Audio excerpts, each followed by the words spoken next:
everyone, welcome back to my channel. If you are new here, my name is Brianna, and I thought for today I would jump on and do a little bit of a Q&A, life update, get to know me. And I've been on YouTube now for about 6 months. It's been absolutely wonderful. I'll do these Q&As hopefully every 6 months, I would say. So how this Q&A came about was I put out a question box on my Instagram and offered for all of you to submit any questions that you may have had about just about anything. So if you're not following me on Instagram, make sure to do so. Please make sure if you have not already that you subscribe down below, give this video a big thumbs up, and comment below any questions that you may have that I haven't answered yet. There are a lot of questions that we're going to be answering today. I broke them out in a few different categories, so just to kind of compile them. We have Disney, fashion and lifestyle, relationship, travel, and personal. So the first question is favorite place to shop for clothes. So I would say my favorite place to shop for clothes is H&M and Free People for any like tops. I get a lot of my staples from Free People. And then I would say for loungewear specifically, Aerie and Nike are the two places that I will always shop for loungewear. This green little crew neck is actually from Aerie, and it is so comfortable, so soft, and so warm. And then specifically for pants, I do love Old Navy and Abercrombie and Fitch jeans. Overall for clothes, I really enjoy shopping at Aerie and Nike for loungewear, Free People and H&M for more tops and sweaters, and then Abercrombie and Fitch and Old Navy for my bottoms. What's my favorite season to style outfits for? 100% the fall. I love that cool, crisp air and that cool weather that I feel like I can be bundled up with jeans and a sweater. I love the color palette of a fall. Blacks, white, gray, tan, maroon, forest green, so absolutely love styling for the fall. On the travel front, best travel tip. So I would say my first travel tip is go with the flow. There are so many things when it comes to traveling, no matter if it's to Disney, Cory and I are traveling internationally, we're traveling down the street, or if we're traveling to my parents' house for the weekend, you always need to be ever flexible. Nothing will ever go perfect or as planned. That's just what it is when it comes to travel. Tips to safely travel and navigate with COVID. So this one is definitely a little bit of a challenging question, I think. So I would say for traveling internationally through COVID, I think really just do your research, right? Like things are changing so frequently right now that it is so important to stay up to know with as much as you can, because there are things that will change. I also think with traveling through COVID is just be safe and understand that things are going to change, so you're going to have to be flexible. I think just as much as you can try to be, you know, calm, cool, collected, and be in the know, I think those would probably be my biggest pieces of advice for trying to navigate traveling through COVID internationally. And I think when it comes to domestic travel, trying to navigate through COVID, you know, be really safe, and also understanding, similar to internationally, that your experience may not be 100% the same as if it were without COVID. When we're in Disney, we know that in the ride queue, we're wearing a mask. On some rides that are indoor, you're wearing a mask, right? And just understanding those things, I think, are the best ways to be open-minded when you're traveling through COVID. What is your favorite place you've ever traveled to? I would say by far my favorite place that I have ever been is London, England. We just absolutely love it. There's just something about being in London that is so wonderful and so beautiful. I just love the pace of London. I love that it's a, you know, a hustling, bustling city, and I love the people.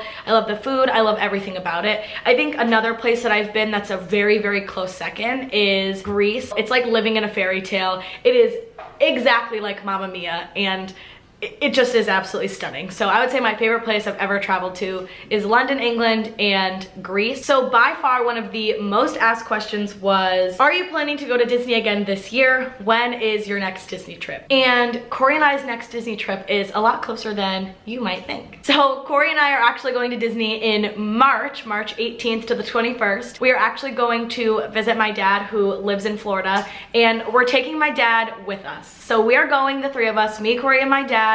And my dad has not been since I was probably 6, maybe 7 years old. We're staying at Pop Century again, and we're doing Hollywood Studios and Epcot, and then 2 relaxation days at the resort. So it's a little bit more of a quicker stint trip, but we're really excited to bring my dad and show him all of our favorite things about Disney. Disney goals for 2022. I would say I have a few goals. My first is I really want to make sure that my dad gets to see as much of Disney as he possibly can in a short amount of time, and I want to make sure he enjoys the trip that we take him on. My next goal is that Cory and I would really love to stay at Caribbean Beach for anywhere from like 10 to 12 days this year, just do one really long trip rather than pockets of different trips. Those are my Disney goals for 2022. My Disney bucket list. I would say I do have one item on my Disney bucket list that I would like to complete in the next 5 years, and that is staying at either the Polynesian or the Grand Floridian, even if it's for one night. It is something on my bucket list. I would probably honestly prefer the Polynesian. Staying at that resort for a night or even 2 nights would be a huge Disney bucket list, like,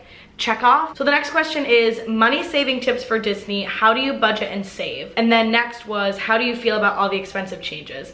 So specifically for money saving tips, one thing that Cory and I will do is I will do an Instacart order the day that we get there, and I'll have water and all things breakfast delivered to our room. Cereal, milk, fruit, protein bars, and I will pack snacks in our park bag throughout the day. Because I think, you know, when you're hungry, you may not want a Mickey pretzel, right? You can save, you know, probably $15 or $20 a day on bringing some of your own snacks into the park. I also think another thing is just putting money aside every month. You know, Cory and I know that we're going back to Disney now in March. So now every kind of few weeks or a month, we'll take a little bit of our regular spending money at home and put it aside in like a little bit of a Disney fund, so that we are not taking all of that money out right at once, and it's more so that we've saved it over time. And then the other question was, how do I feel about all the expensive changes? So I think this is a little bit hard for me because I am somebody who will budget and pay for the convenience. On Cory and I's first full Disney trip back in May of 2021,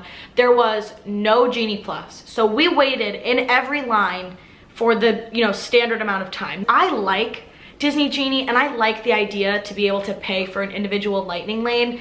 It actually allowed me and Cory to have our best Disney trip that we've had, because we, by 11 o'clock, had maximized 4 rides with lightning lane. I already had 2 booked, prepaid for, so we actually maximized our day. We got to enjoy sitting at Baseline Tap House for a beer and, you know, a charcuterie board. We had an out of the park dinner reservation because we weren't waiting in those lines. So for me, at least some of the expensive changes I like. What are your future relationship plans, marriage, babies, etc.? As of right now, Cory and I are very happy with the life that we are living. Cory and I have been together for 5 years this February 16th. I'm 25, Cory's turning 27 this April, and we are just enjoying all that life has to throw at us. We enjoy spending our time together, and I think when it comes to, you know, marriage and engagement first and foremost, that's something that we do talk about. Within the next year to 2 years, we'll be engaged, which will be very exciting. We both want a really, really small wedding. I think when it comes to babies, that's something that's like really far out there right now. We really just want to travel, go to Disney as much as possible, explore the world. I have the rest of my life to spend with Cory, and I'm really not in a rush, because I know that no matter, you know, marriage or engagement, we're gonna be together forever. And so I am in no rush, and I know that Cory's not either. So when, you know, marriage and engagement and babies come about, it'll be on our time, and we'll be ready for that. How do you keep your relationship strong after 4 years? So like I mentioned before, Cory and I are almost about to hit that 5-year mark. When it comes to our relationship, how we've kept it strong is we're both really, really good communicators. We are both, you know, the absolute best of friends, and I think that we just really allow for the other person to be able to grow, and we don't change who the other person is. And I think that's probably my favorite thing about Cory, is he's never made me feel like I can't be exactly who I am. And I think that is another reason why our relationship is so strong. How is your relationship different living together? Pros and cons. Do you have your own space and boundaries and you time? Cory and I have lived together for the majority of our relationship. So Cory and I moved in together in August of 2018. So we've lived together for about 3.5 years now. And I think it just allowed for our relationship to grow, because we were growing individually and together at the same time. I love living with Cory, and it's really all that I have known for the last 3.5 years. And then for the do you have your own space and boundaries and your own you time? Absolutely. So we have a 2-bed, 2-bath in Boston, and we have an office space, a bedroom, a living room, you know, a kitchen, dining area. So there is a lot of space in our apartment. Cory and I always try to have personal time, whether that's 30 minutes a day, an hour a day, 4 hours a day. Cory right now is having his me time, and he's doing a puzzle meal at the kitchen table, and that's his me time. When it comes to boundaries, I don't really think there's ever boundaries that the other person has, that the other person crosses. We don't really have boundaries in our home necessarily, but I think if we ever did, you know, we would make sure to communicate exactly what those boundaries were. What do I do for a living? What is your job? And what was your major in college? I was actually a fashion major in college. I love fashion, I love styling, which is why I bring a lot of that stuff to my YouTube channel, as it is still a passion of mine. For what I do for a living and what is my job, I am actually a sales trainer for a travel company. So I help coach really, really wonderful people. That's what I do for a living, and I work with the most absolutely wonderful team of all other, you know, sales trainers. And for me, I love to coach, I love to mentor. That is my favorite part of my job about being a trainer, is getting to see other people succeed. What's the little things in life that bring you joy? Really laughing with Cory. And I know that that's so corny, but it just brings me joy that I have found my true person in life. The joy that is just like lit from within me is unmatched and unparalleled to anything else. So I would say that is another thing that brings me joy in life. And something really small that brings me joy in life is just a really nice beverage. Like just drinking a really delicious drink aesthetically brings me joy. What are your 2022 goals? I like to kind of break them up a little bit smaller. So I would say for like my YouTube goals of 2022, and Instagram kind of tied up in that category, is I would love to hit 1,000 subscribers on YouTube. So make sure if you're not already subscribed, please do so. And share with your friends so that I can help grow some subscribers. But I would say that's definitely a goal. And I would say another goal is to probably get up 2 to 3 videos a month. This is not my full-time job, but I do absolutely love it and enjoy it. Another 2022 goal that I have set out for myself is to really just live a healthier lifestyle. I want to drink more water. I want to be a little bit more cognizant about the foods that I'm putting in my body, the snacks that I'm eating, and I really just want to be overall a little bit more holistic. Go for walks and just really appreciate my body that I have, because I only have one. I don't have more, and I'm not gonna be able to get another one. So really just appreciate my body. I would say my last goal of 2022 is just to be authentically myself. I am at the point in my life where I've really realized that other people's opinions just don't matter, and I need to be living for me and not other people. A goal of mine is to live just authentically my best life through 2022 with doing things that make me happy, and just not really caring about what others think about that, because at the end of the day, this is my life and I am the only one that's gonna live it to the fullest that I think. Where do you see yourself in 5 years? That is so hard. We'll probably be engaged and or married at that point. I will have traveled to more countries, and I will still be authentically myself, and that is without a doubt the most important thing to me. Thank you for sticking around for the entire Q&A. It was absolutely wonderful to chat today. Make sure, if you have not already, that you subscribe down below. Make sure to follow me on Instagram, and I will see you in my next video. Bye.